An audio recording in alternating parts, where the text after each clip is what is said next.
கொங்குநாடு மக்கள் தேசிய கட்சியுடன் தொகுதி பங்கீடு தொடர்பான பேச்சுவார்த்தையை திமுக தொடங்கியிருக்கிறது. விவரங்களுடன் நீரானுடைய சிறப்பு செய்தியாளர் சுபாஷ், விவரம் என்ன? கொங்கு மக்கள் தேசிய கட்சியுடைய எதிர்பார்ப்பு என்ன? திமுகவுடைய நிலைப்பாடு என்ன? திமுகவுடன் கொங்கு மக்கள் தேசிய கட்சி தொகுதி பங்கீடு திமுகவால் அமைக்கப்பட்டிருக்கக்கூடிய பங்கீடு பேச்சுவார்த்தை, தொகுதி பங்கீடுக்கான பேச்சுவார்த்தை குழுவுடன் தற்போது பேச்சுவார்த்தை நடத்தி வருகிறது. அண்ணா அறிவாலயத்தில் இந்த பேச்சுவார்த்தை நடைபெற்று வருகிறது. கட்சி சார்பாக அதன் தலைவர் ஈஸ்வரன் தலைமையில் 5 பேர் கொண்ட குழுவினர் வந்திருக்கிறார்கள். இவர்கள் திமுக சார்பாக அமைக்கப்பட்டிருக்கும் குழுவுடன் பேச்சுவார்த்தையில் ஈடுபடுவார்கள். கடந்த 2019 நாடாளுமன்ற தேர்தலில் நாமக்கல் தொகுதியானது கொங்குநாடு மக்கள் கட்சிக்கு ஒதுக்கப்பட்டது. அவர்கள் ஒதுக்கப்பட்டாலும் அவர்கள் நின்ற சின்னம் உதயசூரியன் சின்னமாக அவர்கள் நின்றார்கள்.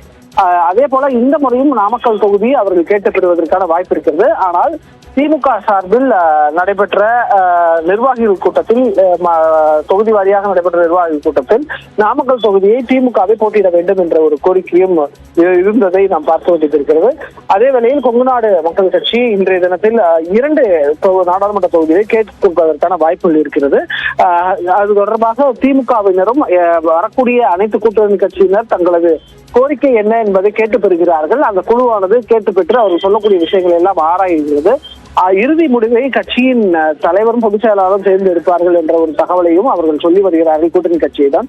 அதே போன்ற ஒரு தகவலை முதற்கட்ட பேச்சுவார்த்தை என்பதால் அதே போன்ற தகவலை கொங்கு மக்கள் தேசிய கட்சிக்கும் சொல்வார்கள் என்று எதிர்பார்க்கப்பட்டது. உங்களுடைய விரிவான தகவலுக்கு நன்றி சுபாஷ்.